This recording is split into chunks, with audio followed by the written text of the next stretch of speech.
Welcome to the Phone Transformer. In today's video, we're going to show you how to turn off read receipts on Android, step by step.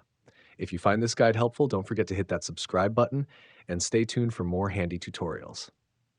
Step 1. First, open the messaging app on your Android device. This is the default app you use for sending and receiving text messages. Step 2. Once you're inside the app, look at the top right corner. You should see your profile icon or a three-dot menu. Tap on it. Step 3. From the drop-down or pop-up menu, select Messaging Settings. This is where you'll find all the options to customize how your messages work. Step 4. Next, tap on the General option. It's usually listed near the top of the settings menu. Step 5. Now, locate and click on RCS Chats. This section controls features like typing indicators and, of course, read receipts. Step 6. Finally, look for the option labeled Send Read Receipts. Toggle it off to stop sharing when you've read someone's message.